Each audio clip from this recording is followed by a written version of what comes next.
Saudações, conspiradores, iniciando mais um programa Realidade Fantástica. E hoje nós vamos rebuscar a história da Atlântida. Quem já nunca se interessou pela Atlântida, o continente perdido, o continente cantado por Platão e que povoa ainda hoje a imaginação de milhares de buscadores espirituais. A ela se reputa uma civilização avançada, tanto espiritual como materialmente. Mas, enfim, a Atlântida existiu? Quais as conexões da Atlântida com a nossa civilização atual? É possível nós reunirmos evidências para consubstanciar a existência da Atlântida? Então, é desse tema que nós vamos tratar hoje, mas antes de apresentar o nosso convidado, eu quero pedir para você se inscrever no canal, acionar o sininho, deixar o like aí de confiança, porque são essas três ações que permitem que o YouTube nos ache e nos sugira para outras pessoas, e deixa aí também a tua opinião. O que você acha da Atlântida? Você já leu alguma coisa da Atlântida? Então, hoje será uma série de 2 programas com uma das pessoas mais eruditas que eu conheço. Nós vamos falar hoje com o nosso querido amigo Laerte Ferraz. O Laerte Ferraz é simplesmente um grande pesquisador do ocultismo, é um cabedal de conhecimento, ele tem formação em direito, tem formação em publicidade, foi professor universitário, exerceu altas funções em grandes corporações, como a Filco, também foi diretor de publicidade do jornal Gazeta do Povo, é 8º Dan em Karatê, campeão internacional. Então é uma pessoa que tem assim um conhecimento maravilhoso. Você fica horas conversando com o Laerte e isso não se esgota. E é um grande estudioso da Atlântida. Então hoje você vai viajar com a gente, ou melhor, com o Laerte, através da possibilidade da existência da Atlântida, e vamos aprender juntos, né? Afinal, o continente perdido, mítico ou místico da Atlântida existiu? Tudo bem com você, Laerte? Tudo bem, Jamil, muito obrigado pela oportunidade. Eu quero saudar toda a sua audiência com esse programa Realidade Fantástica, que é realmente fantástico em todos os sentidos. É uma oportunidade única de poder falar sobre um tema que eu, particularmente, tenho muito interesse. Laerte, alegria nossa. Você sabe que você é um amigo muito querido, né? A gente já se conhece há anos e espero que você volte agora mais vezes para o programa para destilar um pouquinho do teu grande conhecimento. Eu quero começar perguntando, Laerte, o que te despertou para a Atlântida? O que te fascinou na Atlântida? Como é que foi o teu início na pesquisa? Na verdade, eu li, quando estava lendo os Diálogos de Platão, né, os 2 livros, Timeu e Crítias, isso ainda na adolescência, me chamou muita atenção a questão da descrição que ele fez da Atlântida, que ele narrou essa história, né? E a partir daí eu comecei a pesquisar e comecei a procurar opiniões de algumas pessoas a respeito de ser ou não uma realidade a Atlântida. Perfeito, Laerte. Bom, você trouxe aqui alguns slides que eu vou pedir licença para o público para a gente começar a compartilhar, e a partir deles você começa a falar e ilustrar, né, a tua apresentação, e eu vou pontuando. Bom, é um mito ou realidade? Eu sempre, quando inicio essa apresentação, pergunto quem acredita que seja um mito e quem acredita que seja uma realidade. E aí, quando a pessoa diz que acha que é um mito, eu invariavelmente pergunto o porquê a pessoa acha que é um mito. E aí, algumas respostas me vêm à mente, surgem, né? Porque há muita gente que não acredita que a Atlântida seja uma realidade. Eu, pessoalmente, acredito que sim. E acredito que sim, eu vou explicar por quê. Os detalhes que Platão revelou a respeito da Atlântida são muitos. Eles são detalhes baseados no que o Solon teria dito, que Solon era um parente de Platão, né? E ele teria recebido essas informações dos sacerdotes do Antigo Egito. E ele escreveu detalhes, ele falou de localização, falou de datas, foi específico em relação às dimensões, ele falou da estrutura social, ele falou da capacidade militar, do desenvolvimento científico e tecnológico, enfim, ele falou uma infinidade de coisas e eu acho muito difícil que, depois de ter falado tanto a respeito da Atlântida e descrito de forma tão detalhada, aquilo seja simplesmente uma mentira, né? Ou uma invenção de Platão, como muita gente acha que poderia ter sido, simplesmente para agradar ou para entreter, digamos assim, os atenienses. Bom, e ele foi específico em relação à localização, falando que a Atlântida se situava fora da coluna de Hércules, né, ou Gibraltar, localizando isso no Oceano Atlântico. E Platão se referiu à Atlântida como de grandes dimensões. Muitas pessoas fantasiaram, a partir dessa descritiva que Platão fez, a respeito de como seria a Atlântida. Ele falou de configuração, que era composto de ilhas, né, de diversas ilhas, e havia 3 níveis dentro da Atlântida, um nível central, que seria onde estaria localizados os templos, principalmente, uma segunda área que seria onde estariam as personalidades da Atlântida e grande parte da população, e uma terceira parte onde estariam os militares, estaria a frota da Atlântida e onde os animais seriam criados, animais e, claro, também a agricultura, né, seria realizada. E as pessoas fantasiaram, criaram imagens, né, como essa, por exemplo, que nós estamos vendo, coloca a arquitetura da Atlântida, isso é uma fantasia, é óbvio, a arquitetura da Atlântida entre o que existia na Grécia e o que existia na cultura minoica. Se é assim, por que pessoas questionam tanto a velocidade desses escritos de Platão, né, em Timeu e Crítias? Talvez porque tenha encontrado algumas inconsistências nos escritos de Platão. De fato, essas inconsistências existem.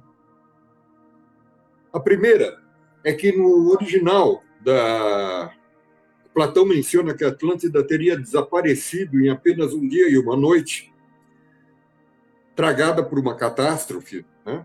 9.000 anos antes da época de Solon, ou seja, há 1.600 anos atrás, né? Ou seja, 1.600 anos, durante o período neolítico.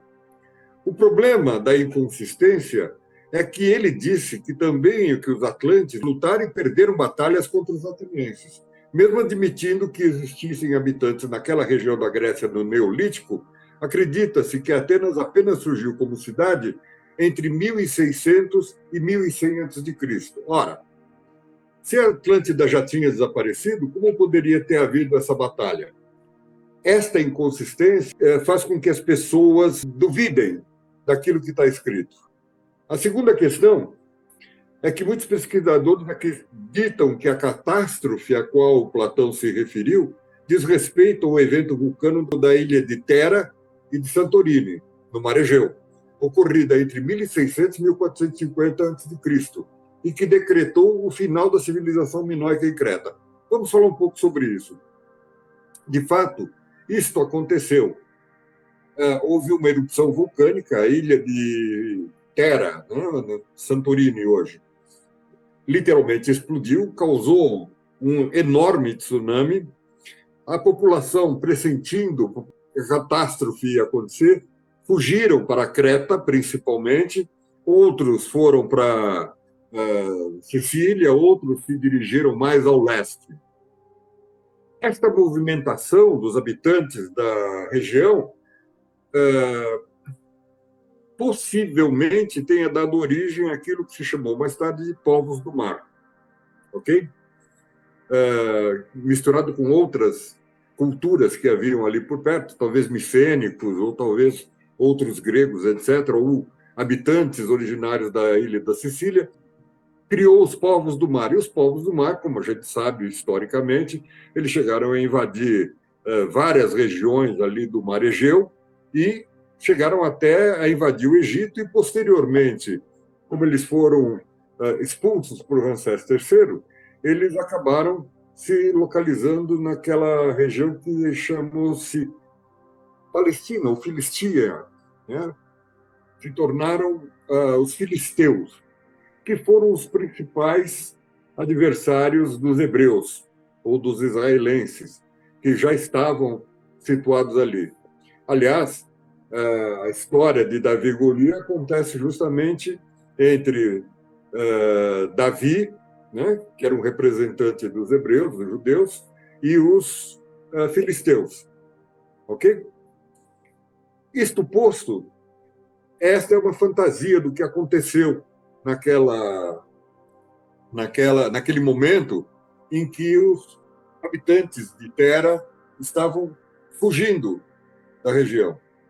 Acontece que esse acidente, ou essa catástrofe, realmente acabou decretando o final da cultura minoica, porque houve um tsunami, destruiu praticamente a frota dos minoicos, né, que viviam em Creta, e isso acabou causando o desaparecimento da cultura minoica. Na região de Creta, né, uma das estruturas destruídas, sobrou da cultura original.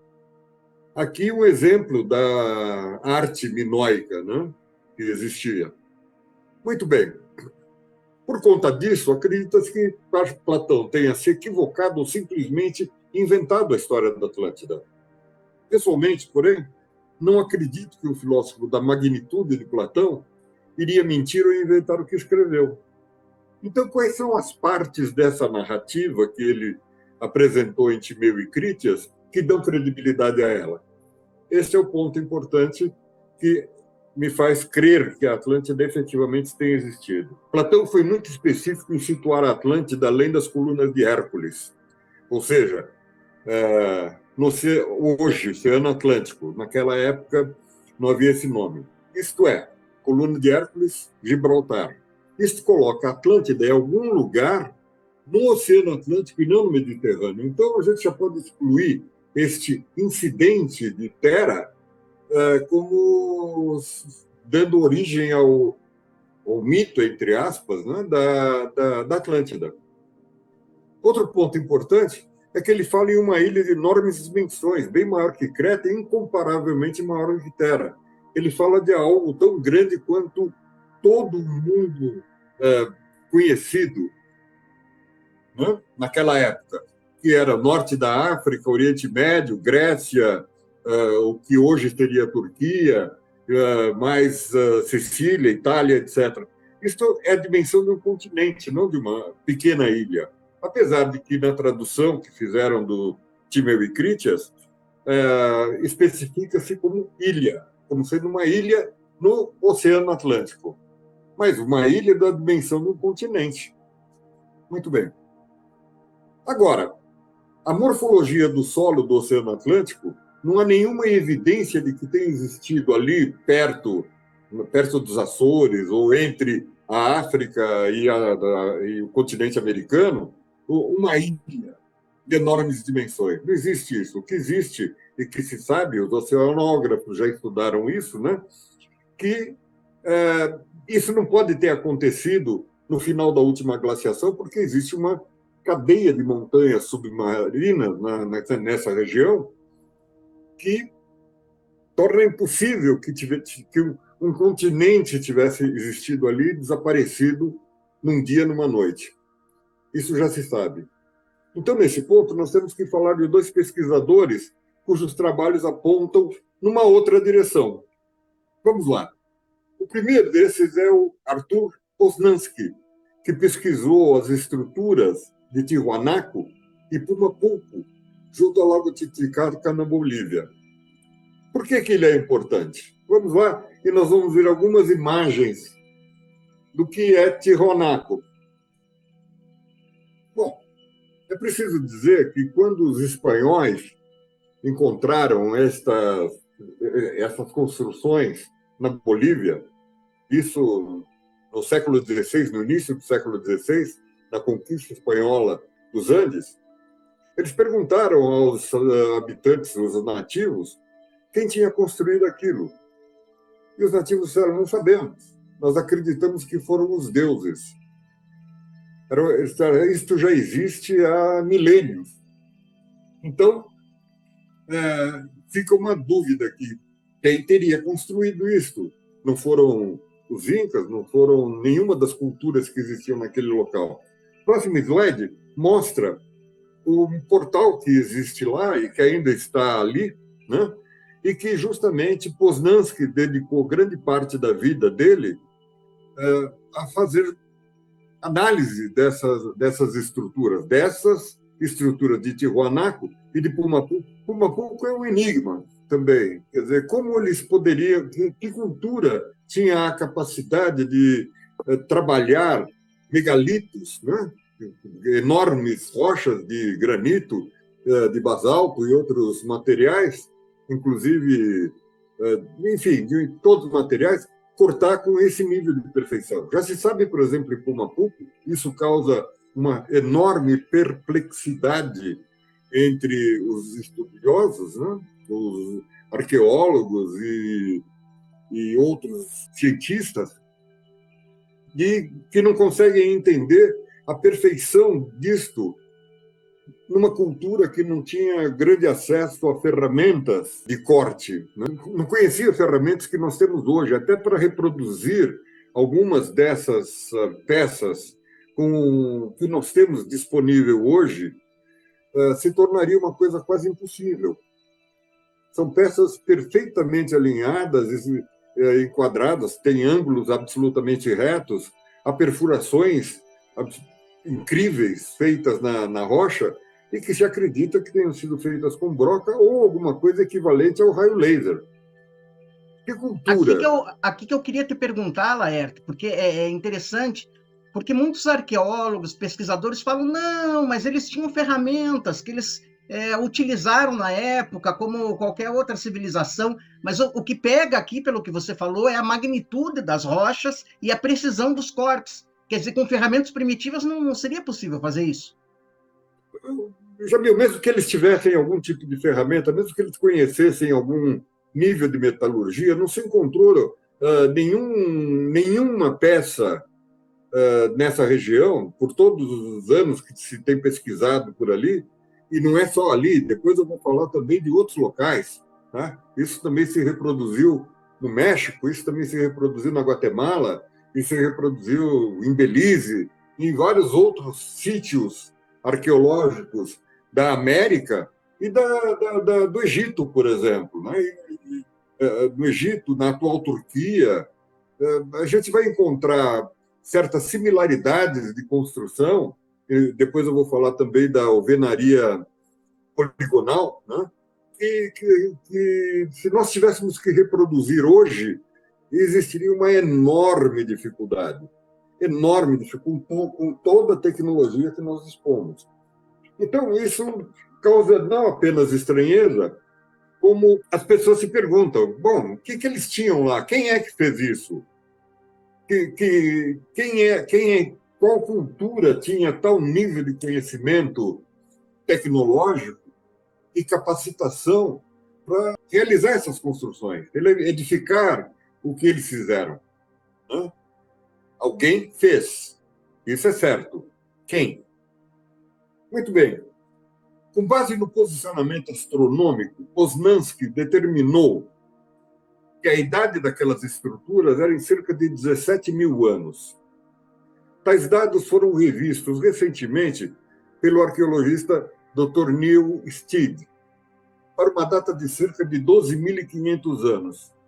Conforme apresentado num documentário que eu recomendo muito que as pessoas procurem no YouTube e assistam, chamado A Busca por Atlântida, ou no original The Flood, que significa o dilúvio. O que aconteceu ali é que, exatamente nesse período, de 12.500 anos atrás, né, ou seja, a partir de 11.600 anos atrás, começou o final da última glaciação. Então, a última glaciação talvez tenha causado realmente um dilúvio. Talvez tenha elevado, talvez não, com certeza, já se sabe que isso aconteceu. Elevou o nível dos mares. Hoje se encontra uma série de construções 100, 200 metros abaixo do nível do mar. Tá? E o que causou essa elevação do nível do mar foi justamente o derretimento da calota polar. Okay? Então, isto coloca tais estruturas numa civilização altamente avançada, muito anterior às outras andinas, tais como a Caral, a Chavin, a Valdívia, Nazca, Moche, entre outros. Aqui temos a imagem do Dr. Neil Stead, que está sentado. Essa fotografia foi tirada na Guatemala, onde existem várias esculturas, né, enormes. E isso dá para se perceber, essa configuração arredondada é uma escultura de uma figura com características negroides. E o que a ortodoxia científica admite é que a etnia negra só chegou à América a partir do descobrimento, não antes. Como eles poderiam ter reproduzido uma fisionomia negroide a questão de 3.000 anos atrás ou mais? Não, aliás, não se sabe exatamente quem é que fez essas esculturas, né? Quer dizer, elas são atribuídas aos olmecas e toltecas, talvez, mas não se sabe exatamente quem foi, porque não se consegue datar pedra, né? É impossível datar pedra.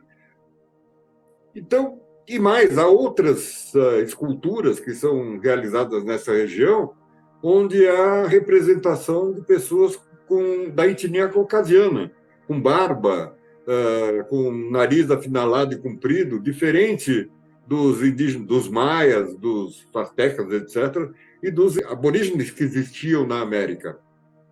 Eles não podem ter inventado isso, eles certamente viram pessoas que eles reproduziram.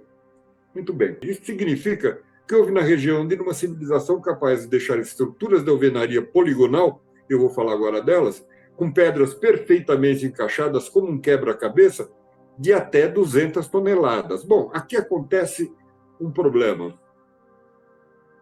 Eu vou falar de dois locais, um deles é a fortaleza de Sacsayhuamán e a outra de Ollantaytambo, ambas atribuídas aos Incas. Elas são atribuídas pela ortodoxia arqueológica, científica arqueológica, aos Incas. Entretanto, as pedras de até 200 toneladas, entre 10 e 200 toneladas, saíram de quase do nível do mar, que é onde existe uma pedreira, e foram elevadas a uma altitude de 2.500 metros. Isso não é fácil de ser feito por ninguém. Nós, se tivéssemos que fazer isso hoje, mesmo com todos os recursos que nós temos disponíveis, seria praticamente impossível você levar um bloco de rochas de cerca de 200 toneladas a altitude de 2.500 metros. Se você imaginar que essas culturas não tinham acesso a roda, não tinham acesso a roldanas, não tinham acesso a guindastes, né? Não tinham equipamento mecânico capacitado a fazer esse transporte, como eles fizeram esse transporte? Essas perguntas causam surpresa. Então, aceitar simplesmente que foram os incas que fizeram com base nas ferramentas que eles dispunham, geralmente de pedra ou de alguma liga metálica mais mole do que o aço duro ou do titânio, causa estranheza. Fica em Laerte, quando não fica até ridículo, né? Você pensar nos incas carregando isso no lombo ou rolando em rolamentos de madeira e etc. São até algumas explicações ridículas, né? Que são colocadas. Algumas digamos assim, das soluções que as pessoas apresentam como viáveis, elas chegam a ser ridículas. Ali nós estamos vendo a relação da dimensão das pedras dessa alvenaria poligonal. Por que a alvenaria poligonal? Porque ela é cortada em ângulos e ela é empilhada de tal maneira que ela dispensa o uso de argamassa ou dispensa o uso de qualquer outro artifício.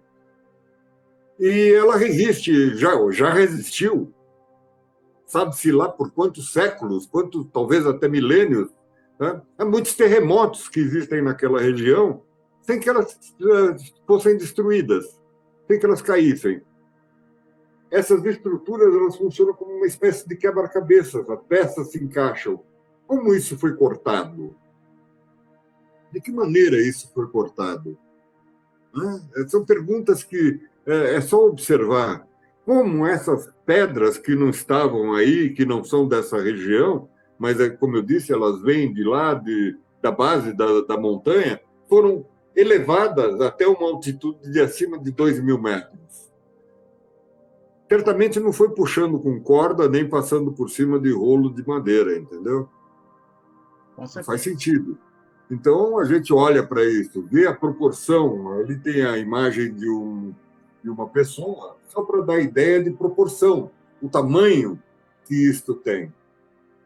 Então, isto é um enigma. É um grande enigma. E ninguém consegue explicar isso.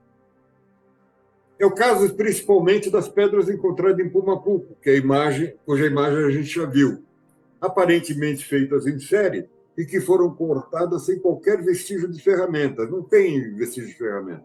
Você vai lá, elas são pedras polidas, né? E que não aparece que tenha sido simplesmente desbastado. O que fizeram? Poliram? E aquilo é uma quantidade tão grande e elas são cortadas de uma maneira específica e repetidas N vezes. É um trabalho enorme, né? Para qualquer tipo de cultura. Teria que dedicar a população inteira, eles não poderiam mais plantar, caçar, não poderiam fazer mais nada, a não ser se dedicar a fazer isso. De tal maneira que, sem esses vestígios de ferramenta, mesmo hoje, com toda a tecnologia que nós temos, nós somos incapazes de reproduzir aquilo.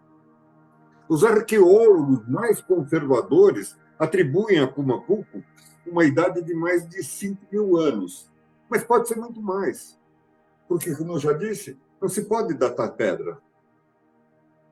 Certo? Então, como outras culturas ocuparam esses espaços e provavelmente reproduziram algumas coisas em escala bem menor, tá? Acredita-se que tenha sido tudo feito mais ou menos no mesmo período, pela mesma cultura. E isso não faz muito sentido. Isso pode ser obra dos Atlantes? Há vários renomados pesquisadores e autores que veem nisso evidências de que a história da humanidade, como contada na ortodoxia histórica e arqueológica, deverá ser reescrita. E aqui nós vamos entrar agora num tema muito peculiar, muito específico. Autores como Colin Wilson, que ele faz a apresentação daquele documentário que eu recomendei. Graham Hancock e Robert Bauval, ambos escreveram um livro fantástico chamado Digitais dos Deuses, que é um livro que eles não falam da parte dos Andes, mas eles se situam principalmente no Egito. Michael Cremo e Richard Thompson, por exemplo, eles escreveram um livro chamado Arqueologia Proibida, entre outros, que questionam as teorias vigentes com base naquilo que não se encaixa nessas teorias e que eles chamam de anomalias. Bom, um parênteses, o que é uma anomalia? Anomalia, antes de mais nada, é algo que não está fora do padrão, é considerado uma irregularidade. No caso da arqueologia, anomalia são aqueles fatos, aquelas evidências, aquelas coisas que não se encaixam nas teorias. Eu vou dar um exemplo. A ortodoxia da arqueologia e antropologia admite que os seres humanos chegaram aos continentes americanos em torno de 19.000 anos atrás, ainda durante a fase da última glaciação, quando existia uma ponte de gelo que ligava, e obviamente o nível do mar era muito mais baixo, que ligava o continente asiático ao continente americano, pelo Estreito de Bering e passando pelo Alasca, Canadá, Estados Unidos, etc., descendo ao México, até chegar na Terra do Fogo. Ok? Isto é a teoria. Inclusive, esta teoria é chamada teoria dos Clovis. Ela tem este nome, ela tem essa designação. O que é uma anomalia nesse caso? Existia uma pesquisadora chamada Jean McIntyre que fez pesquisas no México, em um sítio arqueológico que ela descobriu no México, e ela fez a datação por radiocarbono e descobriu que naquele sítio que ela estava pesquisando, havia vestígios humanos datados de 250 mil anos. Ela fez todo o estudo e fez várias datações para comprovar essa data, e todas as datações que ela fez comprovaram essa data. Bom, ela divulgou isso. O que aconteceu? Duvidaram dela. Ela foi quase que banida do ambiente científico. Por quê? Porque ninguém admite, porque isso é uma anomalia é algo tão estranho que não é possível, contraria completamente a teoria que é vigente. O que acontece é que ciência é uma coisa que você faz a partir de dúvidas e não a partir de certezas. Algumas teorias acabam virando dogmas, como essa teoria da ponte pelo Estreito de Bering, acabou virando um dogma. E esse dogma pode não ser verdadeiro. Existem outras evidências, como, por exemplo, a descoberta de vestígios humanos datados de 17 mil anos na Terra do Fogo. Quer dizer, saíram do Estreito de Bering, começaram a colonização pelo Estreito de Bering há 19 mil anos e chegaram no extremo sul da América do Sul em 2 mil anos. O que é curioso nisso é que também na Serra da Capivara, no Brasil, existem evidências de resíduos humanos, né, datados de 50 mil anos. A pesquisadora que trabalhava lá teve que se desdizer depois disso para não ser execrada. Esta pesquisadora da qual eu falei, a Jean McIntyre, ela foi proibida de continuar as escavações que ela vinha fazendo. E o sítio arqueológico que ela pesquisava foi simplesmente fechado. Ciência é feita de dúvidas e não de certezas. Você não pode se apegar a dogmas, né? Você pode questionar tudo. E quando começam a surgir essas anomalias, coisas que não se encaixam nas teorias vigentes, a teoria está muito pronta, ela está muito bonita, né? Não, todo mundo aceita aquilo como teoria, então ela passa a ser verdade. Aquilo que contraria essa verdade, as pessoas simplesmente ignoram. Os cientistas, né, ignoram. Não, isso não faz parte da teoria, eu não sei explicar. Então, deixa isso de lado, vai deixando essas informações de lado. Quando estas informações adquirem uma espécie de massa crítica, então a teoria é reajustada. Mas a gente não pode esquecer que Einstein disse: quando a teoria não bate com os fatos, fique com os fatos. E essas anomalias são fatos, são evidências de que alguma coisa não se encaixa na teoria. Então, algumas datas que são atribuídas, por exemplo, às pirâmides do Egito, datas que são atribuídas a algumas construções de Tiwanaku e Pumapuco, por exemplo, deixam de fazer sentido.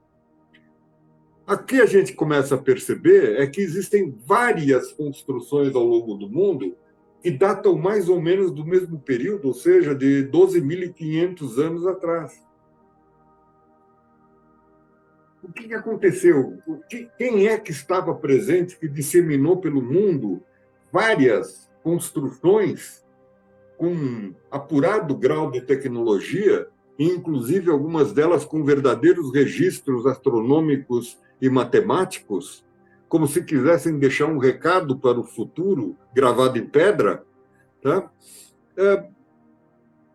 Era uma cultura altamente desenvolvida, era uma civilização altamente desenvolvida, e houve aí um acidente, houve aí um desastre realmente, que dizimou essa cultura, porém, os vestígios dela aparecem em vários pontos do mundo. Isto faz supor que efetivamente possa ter existido uma Atlântida como descrita por Platão. Então, ignorar tais anomalias é ignorar sérias evidências apenas porque não consegue se explicar. Elas não podem ser explicadas. Então, não dá para explicar, não se considera. Os antropólogos admitiam que O Homo sapiens chegou à Europa há cerca de 60 mil anos, a tempo de se miscigenar em algum nível com os homens de Neandertal. Muito bem. Recentemente, e tem algumas evidências disso. Recentemente, porém, chegou-se à conclusão de que essa data tinha que ser mais de 60 mil anos, talvez 100 mil anos. Mais recentemente, algumas anomalias demonstraram que ela pode ser muito anterior a isso e ter 300 mil anos. Foram descobertas, por exemplo, evidências do Homo sapiens há 300 mil anos na Ásia Central. O que faz com que aquela data de 250 mil anos da Jane McIntyre lá no México não seja tão impossível, não seja tão improvável. Os 250 mil anos dos quais ela falou é possível, porque existem evidências de que existia movimentação humana, Homo sapiens, sapiens, homem moderno, há 300 mil anos. Ah, tá, então não foi há 60 mil anos que o Homo sapiens apareceu. Ele apareceu muito antes disso. E isto causa um grande problema com as teorias vigentes. E nos reporta a necessidade de admitir que tenha havido, num período muito remoto, civilizações altamente desenvolvidas, com tecnologia que, mesmo hoje, com todo o conhecimento que temos, com todo o ferramental que temos, somos incapazes de reproduzir. Então, nós temos que admitir a possibilidade. Tudo bem? Na palestra que você deu brilhantemente na Loja Teosófica Paraná, bem nesse ponto você citou o exemplo de, acho que se não me engano, uma companhia japonesa que tentou reconstruir uma pirâmide. Eu vou chegar lá. Vai chegar lá, ok. Eu vou falar disso. Bom, então, Colin Wilson é um deles, que coloca tudo isso em dúvida. Ele coloca muitas das teorias hoje vigentes na área da arqueologia e da antropologia em dúvida em função dessas anomalias que não se encaixam nas teorias. Aqui nós temos o Graham Hancock, o brilhante livro dele, Robert Bauval. Eles escreveram um livro, Digitais dos Deuses, e esse livro, Digitais dos Deuses, que é situado principalmente no Egito, eles questionam muito as datas atribuídas à construção da Esfinge e da Grande Pirâmide. O Robert Bauval, por exemplo, foi o cientista que identificou a correlação entre as três pirâmides, as três grandes pirâmides da região do Rio José, com a constelação de Órion, chamado Cinturão de Órion, que nós aqui conhecemos como Três Marias, né? E ele identificou que o posicionamento e o tamanho relativo de cada uma das pirâmides guarda uma correlação com o posicionamento e o tamanho relativo de cada uma das estrelas do Cinturão de Órion. Ele identificou isso, ele foi o primeiro a identificar isso. E mais, ele pesquisou profundamente a Grande Pirâmide, principalmente, e ele, que tem formação de engenharia, inclusive, né, acha impossível que uma estrutura como a Grande Pirâmide, que foi construída evidentemente de dentro para fora e não o contrário, né, tenha sido construída por alguém que não tenha tido o ferramental adequado para isso. A coisa, eu visitei a Grande Pirâmide e, de fato, aquilo que ele declara é algo surpreendente, verdadeiro. O tamanho, a dimensão das pedras de granito que distam mais de 500 quilômetros, blocos de granito, cuja estimativa de peso é de 50, 60, 100 toneladas dentro da Grande Pirâmide. Agora, imagine você construir uma pirâmide e colocar esses blocos a 40, 50, 60 metros de altura. Não é através de rampa que vai se fazer isso, sendo puxado por um grupo de egípcios bem intencionados. deve ter existido algum outro recurso que nos causa absolutamente toda estranheza, porque é inconcebível que seja feito. Agora eu vou falar da equipe japonesa. Um grupo de engenheiros japoneses resolveu construir uma pirâmide em escala menor. Eles projetaram inicialmente em fazer essa pirâmide com altura de 30 metros, usando o ferramental que os egípcios tinham naquela época e os recursos que eles tinham naquela época. Bom, o primeiro e as pedras deveriam ser, os blocos de pedra deveriam ser do mesmo tamanho que foram usados na Grande Pirâmide. Bom, o primeiro problema que eles encontraram foi que eles tiveram que reduzir o tamanho das pedras, porque eles chegaram à conclusão que pedras de 2 toneladas ou mais era impossível manobrar sem equipamento adequado. E olha que eles eram engenheiros, etc. Aí eles começaram a construir a pirâmide, chegou num determinado ponto que eles simplesmente tiveram que reduzir o tamanho da pirâmide de 30 metros para 15. Por quê? Porque eles perceberam que tentar fazer mais alta, ela ia colapsar, ela ia simplesmente desaparecer. E eles não conseguiram terminar a obra. Aliás, para fazer os últimos movimentos dessa obra, eles acabaram usando guindastes, coisa que eles disseram que não iriam fazer. E para polir a pedra da forma como como existe na Grande Pirâmide, eles tiveram que usar ferramentas modernas, de aço, principalmente. Isso Então, assim, agora você imagine, só apenas imagine, eles chegaram a 15 metros de altura, tá? E eles se dedicaram bastante se esforçaram bastante para tentar ir além, até que desistiram. Imagine fazer uma coisa 10 vezes maior, algo com 147 metros de altura. Imagine o que é você colocar o final da pirâmide em cima da pirâmide. Aquilo seria uma estrutura. A gente fica com a sensação de que apenas colocar um pininho lá, uma mão e colocar um pininho. Não, não é. Aquilo teria que ser levado pronto lá para cima para ser finalizada a pirâmide, colocar o ápice da pirâmide. Imagine, com a pirâmide literalmente pronta. O quê? Uma rampa de 150 metros de altitude, que não poderia ter uma inclinação maior do que 7 graus, senão seria impossível. Seria uma rampa de mais de 10 quilômetros de comprimento. E não existe evidência de que essa rampa tenha sido construída. Laerte, Algo.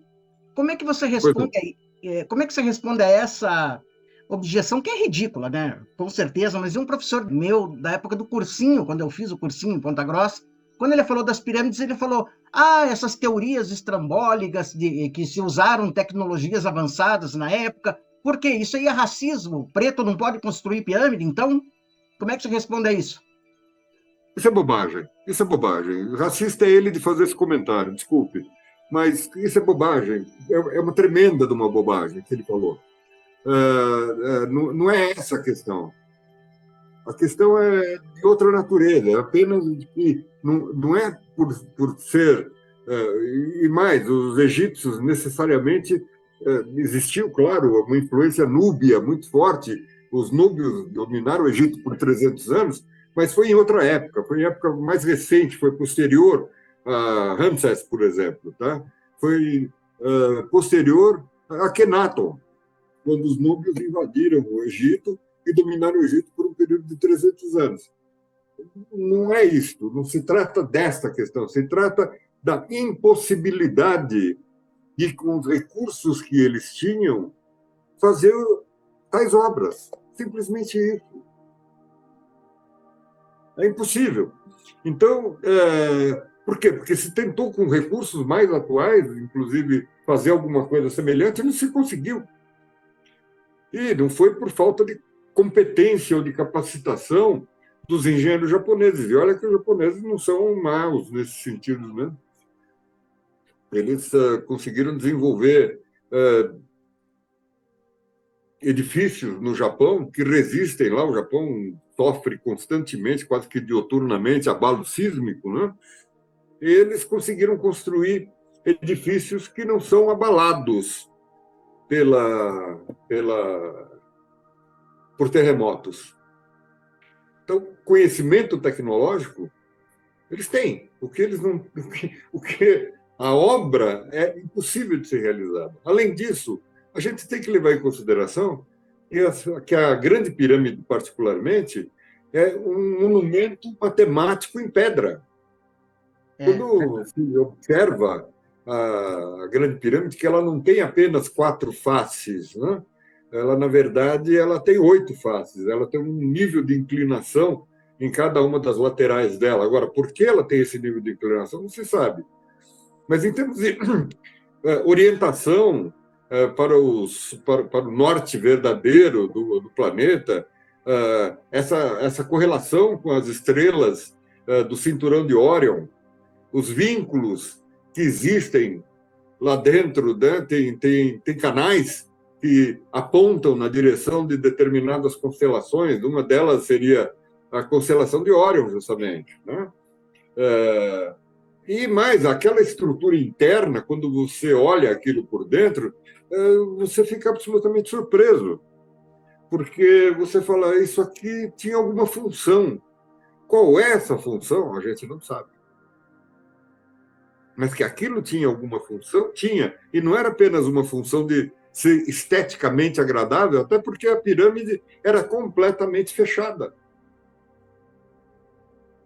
Não havia acesso para a parte interna. Então, aquilo parece uma máquina. Isso nos leva a outras evidências, como a enigmática Tenochtitlan, no México, Göbekli Tepe, na Turquia, a Grande Esfinge, ou a enigmática construção das grandes pirâmides de Gizé no Egito. Ou ainda, ao conhecimento matemático astronômico dos maias, que somente foi igualado pela nossa civilização após o advento de supercomputadores. Na próxima entrevista, eu vou falar sobre isso. Eu vou falar exatamente, vou voltar a este slide, nós podemos começar a partir daqui, tá? Porque eu quero falar sobre cada um desses casos que eu estou contando. São evidências de que existiu no passado remoto, até o final da última glaciação, pessoas detentoras de um conhecimento científico e tecnológico que mesmo hoje mal podemos compreender, quanto mais igualar. Está fora das nossas possibilidades realizar essas proezas que eles realizaram. Bom, podemos parar aqui, se você quiser, e prosseguimos a partir deste ponto. Com certeza. Olha, na semana que vem, pessoal, você já fique atento, porque nós vamos ter a segunda parte. Tá sensacional essa viagem com o Laerte. Eu falei que ele é um arcabouço de conhecimento, então ele vai destilar mais um pouquinho desse conhecimento dele para nós na próxima entrevista. Reveja essa entrevista, anote, né? Se você tiver questionamentos, mande para a gente, que eu apresento para o Laerte, para que a gente possa realmente construir essa comunhão do fantástico aqui, que é o escopo do nosso programa. Laerte, obrigado por ter vindo, né, para essa primeira parte. Obrigado pela amizade e estaremos sempre juntos. Eu que agradeço. Lembrando sempre que o mistério está entre nós. Até o nosso próximo encontro.